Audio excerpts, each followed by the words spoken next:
I'm gonna cry. Bye bye love, bye bye sweet caress.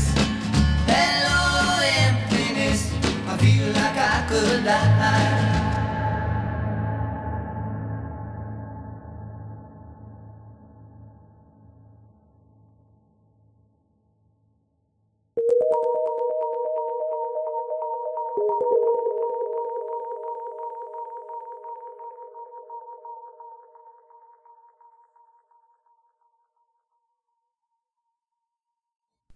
Come in. You are Officer Fred. Yes. Have a seat, please.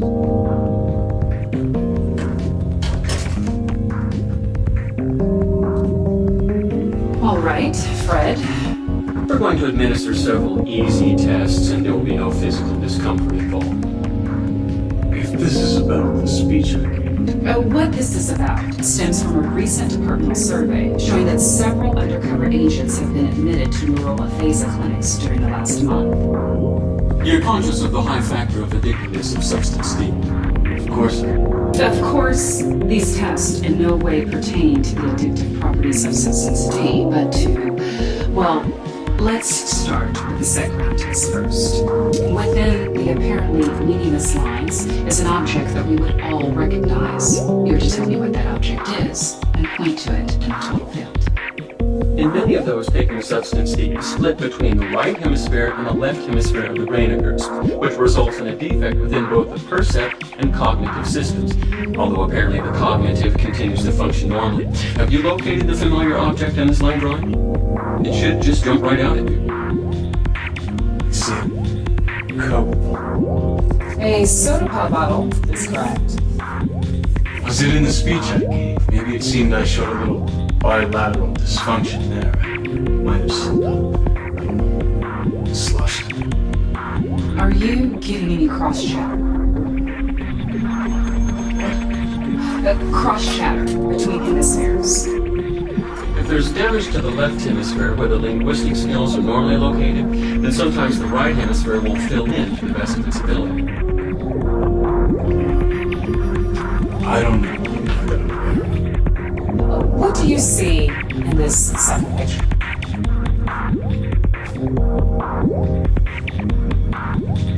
A sheep. Show me the sheep. An impairment of set background discrimination can get you into a heap of trouble. Instead of perceiving no forms, you perceive faulty forms. So there is no sheep. Is that close? This is not a Rorschach test where some abstract law can be interpreted many ways by many subjects.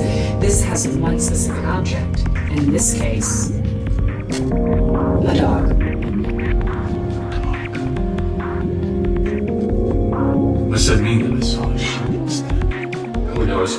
Only after the entire set has been run can we make a Why determination. this is superior to the Rorschach is that it's not interpretive. There are many wrongs, but there is only one right. You either get it or you don't. And if you show a run of not getting it, then we have a fix on a functional impairment, and we dry you out for a while until you test it wrong. New path? Undoubtedly. Now, what do you see in this drawing among these particular black and white lines? Plastic dog shit. A little time can buy and put in someone's bed. Can I go now? Okay, you know, Fred, if you keep your sense of humor like you do, you just might make it after all. Make. Make what? The team? The girl? Make good? Make do? Make out? Make sense? Make money? Make time? Find your terms. The Latin for make is facere, which always reminds me of fuck, which is Latin to fuck. And I ain't giving shit. If you guys are psychologists types, monitoring my endless debriefings from Hank, tell me, what the hell is Thomas doing? What do I do?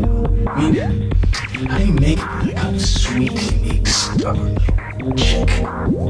You can buy her flowers. Really? This time of year, you can get little blue flowers in any nursery. Get them to her.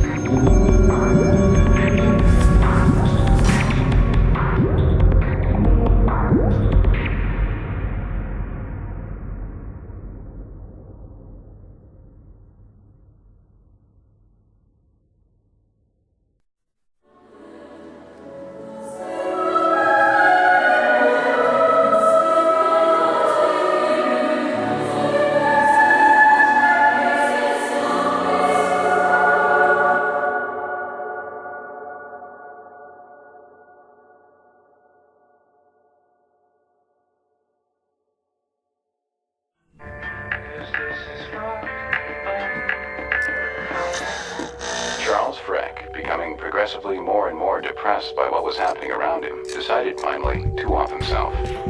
There was no problem in the circles where he hung out in putting an end to yourself. He just bought a large quantity of downers and took them with some cheap wine. The planning part had to do with the artifacts he wanted found on him by later archaeologists. He had spent several days deciding, much longer than he had spent deciding to kill himself. He would be found lying on his back, on his bed, with a copy of Ayn Rand's The Fountainhead, and an unfinished letter to Exxon, protesting the cancellation of his gas credit card.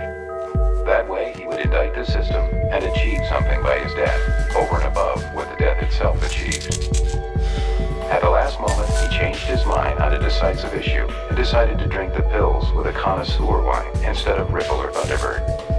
So he set off on one last drive, over to Tiny's Liquors, which specialized in fine wines, and bought a bottle of 2001 Azalea Springs Merlot, which set him back almost $70. Back home again, he uncorked the wine, let it breathe, drank a few glasses of it, and tried to think of something meaningful but could not. And then, with a glass of Merlot, gulped down all the pills at once.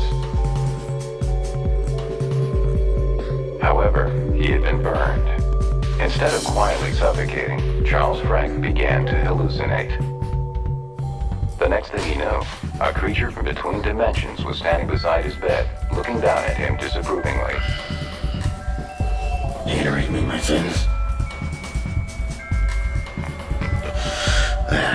It's gonna take 100,000 hours. Your sins will be read to you ceaselessly in shifts throughout eternity. The list will never end. The sins of Freck. Charles Freck wished he could take back the last half hour of his life. Age 6 in the first grade, theft of fingernail clippers. 8 p.m. theft. You did knowingly and with malice punch your baby sister, Evelyn. December, theft of Christmas presents. 1 million lives. Destruction. 1,000 years later, they had reached the 6th grade, the year he had discovered masturbation. November 14th, Percodan. Vicodin. Cocaine. Charles Freck thought, at least I got good wine.